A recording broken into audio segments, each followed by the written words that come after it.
Welcome! Today we are here doing our Places of Opposites reading, the last one for July.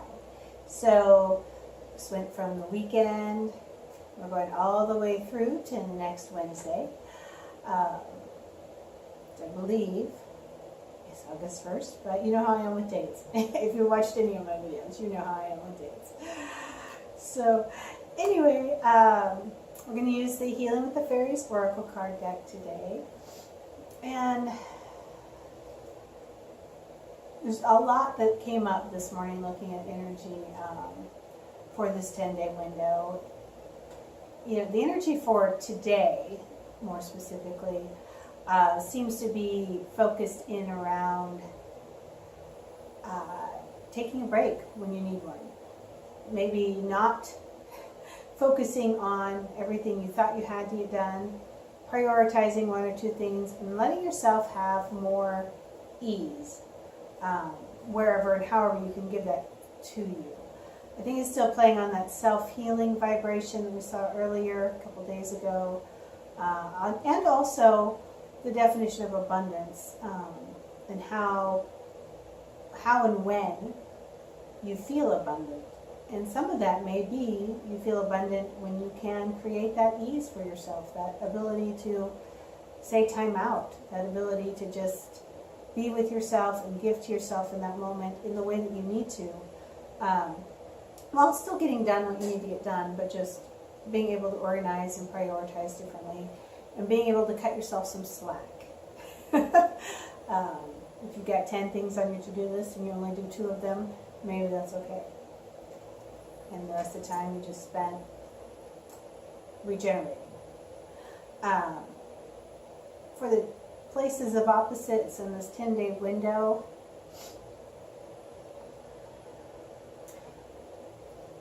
there's a lot of energy at the past, things that you're recognizing and seeing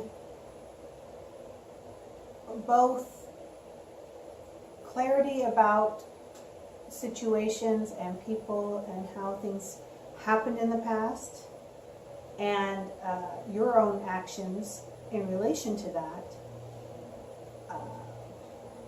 And it looks like there might be some actions that you wouldn't change, but you still harbor some sort of guilt or sadness about, that you can let go and realize that, you know, the situation was the situation, that person was the person, the things that were going on, that's just how you would handle it. And it doesn't matter if it was a past life or past in this life.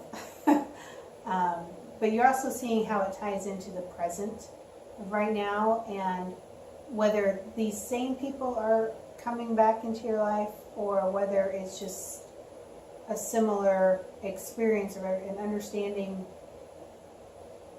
that, one, you can make different choices, that you're not the same in this exact moment, and neither are they.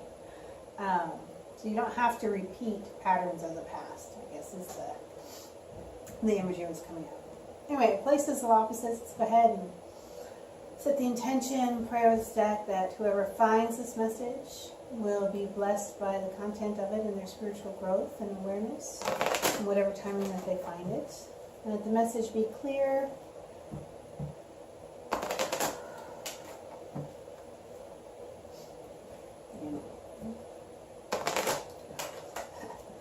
does not want to be shuffled, so we'll have to do it the other way.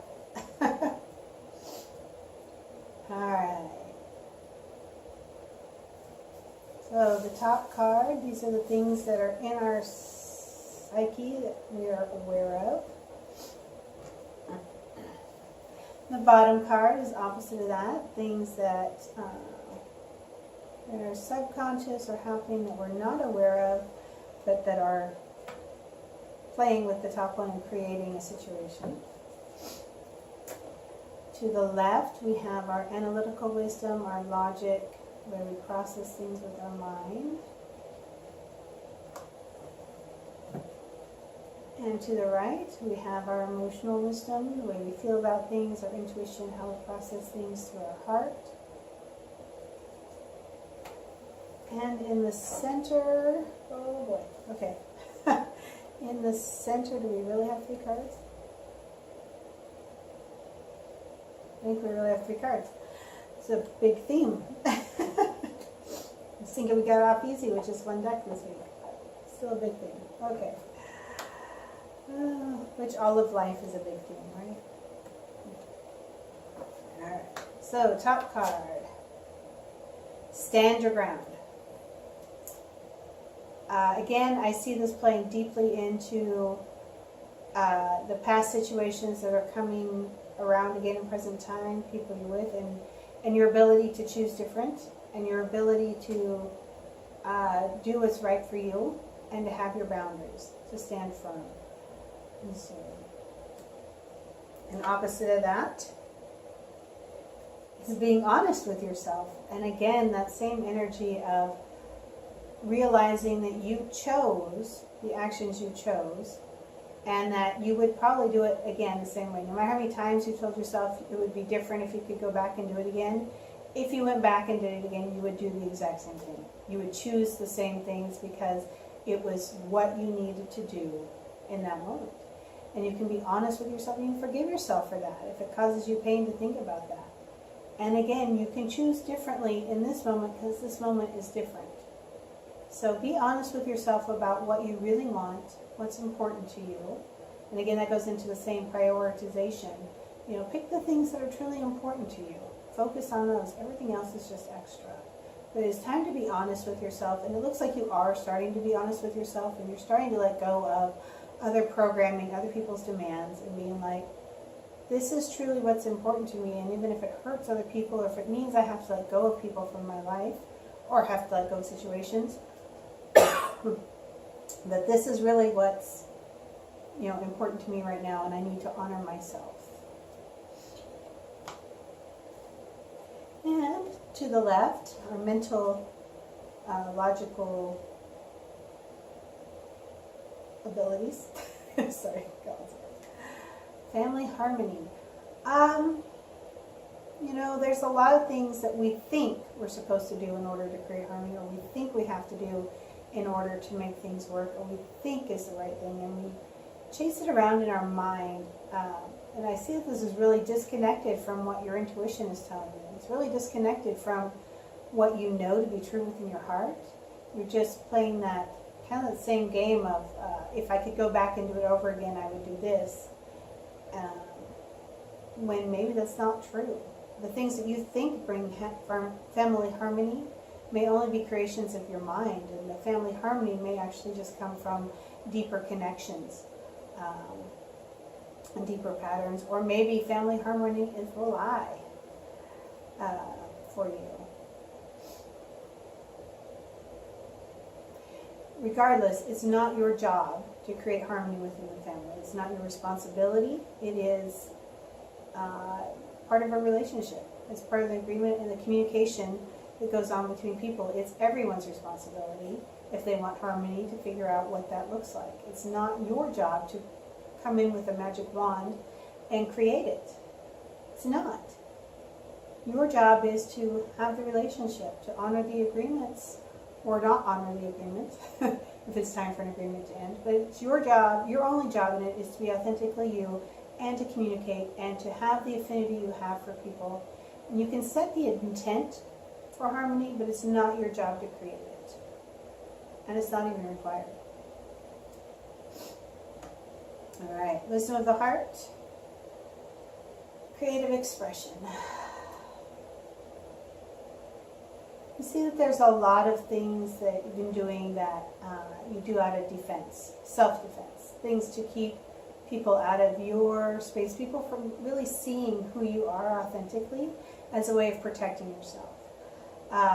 But when you are in your creative moments, when you are actually connecting with yourself and expressing yourself authentically, whether it's through drawing or writing or singing or acting, or building something, or gardening, all of those things are just mental music. All those things that you do for yourself, that's that creative expression for yourself.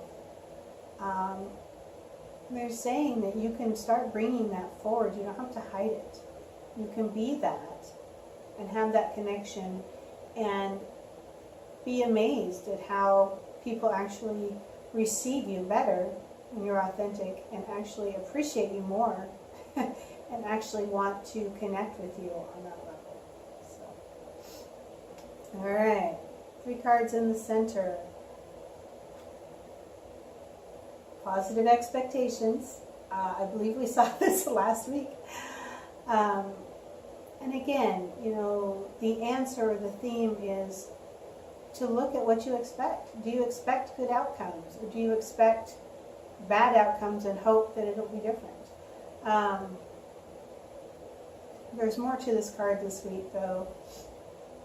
I really see where there's some heartache and some difficulty in decisions you have to make, and it really comes back to standing your ground.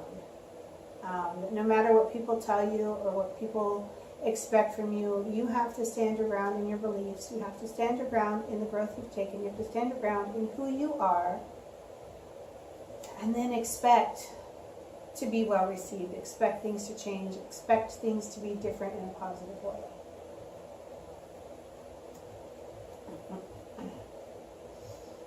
Breaking free. Yeah. We just, you know, all these old past games, these past patterns, past lives, earlier in this life, it doesn't matter. All these past patterns that you have been walking and living and recreating because you thought they were important. I just see a good number of you letting go, breaking free of, choosing to be more authentically you, and choosing your expressions and your relationships. This goes right back to here with where you expect mentally what your role is, what you think you have to do, what your responsibilities are, and it's just breaking free of those. It's letting them go and expecting good things still, not expecting chaos or destruction, but expecting good things because you are being more authentic yourself. So everything that you create is a reflection of your authenticity, of you being you, and not of a game or a role. And the center card is making new friends. Part of letting go of the past sometimes means making room for new, and recognizing and validating the growth you've made and the changes you've made and the spaces you've created in your life that didn't exist before, the spaces in your heart, and the ways and the beauty of how you can do things and the connections you can make. So allow for new friendships, allow for more change, allow for more space in that realm of affinity and acquaintances and friendships and connections and relationships of all kinds, but especially friendships. So, honor your growth, honor your authenticity, honor where you are, stand your ground, be you, create and express and show your creations, and let go of all the rules of what you think your job was. You are not responsible for anyone else in your family. You're not responsible for the way relationships go. You are only responsible for yourself. And when you are authentically yourself and create from that space, magic happens. Relationships bloom. Life changes, and it's beautiful. Not to say that there can't be some obstacles and challenges and heartache that go along with it, but overall, it becomes a beautiful thing. So allow yourself to have it. It's places of opposites. Take care. Be blessed.